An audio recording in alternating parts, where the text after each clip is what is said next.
जय सिया राम, राधे राधे। कैसे हो आप सब? आई होप आप सब अच्छे होंगे। द्रौपदी ने क्यों दिया था भीम के बेटे को श्राप, जो बना उसकी मृत्यु का कारण।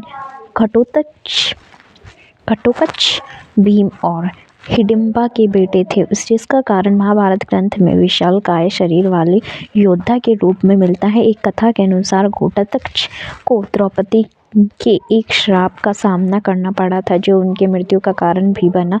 तो चलिए जानते हैं द्रौपदी ने घटोत्कच को क्यों और क्या श्राप दिया था।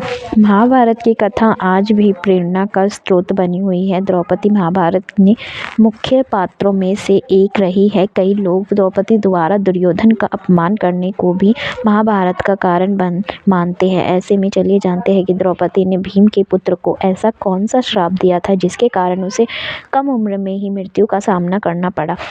द्रौपदी को महसूस हुआ अपमान।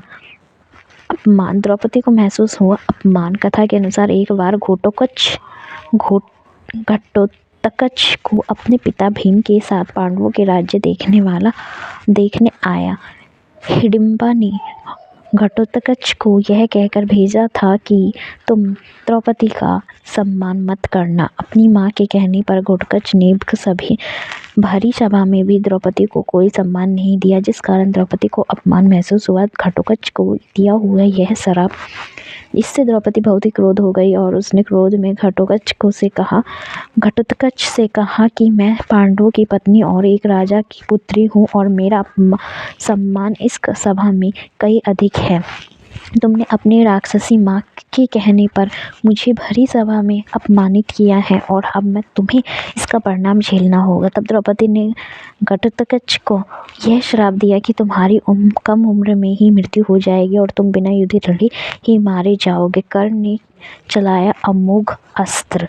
घटोत्कच को द्रौपदी द्वारा दिए गए श्राप का परिणाम स्वरूप ही युद्ध भूमि में अपने प्राण गंवाने पड़े। महाभारत के युद्ध के दौरान कर्ण ने अपने परम मित्र दुर्योधन के कहने पर घटोत्कच को पर अमोघ अस्त्र से प्रहार कर दिया था। हालांकि वह इस अस्त्र का प्रयोग अर्जुन पर करना चाहता था। कर्ण के अमोघ अस्त्र से घटोत्कच बच ना सका और उनकी बिना लड़ी मृत्यु हो गई।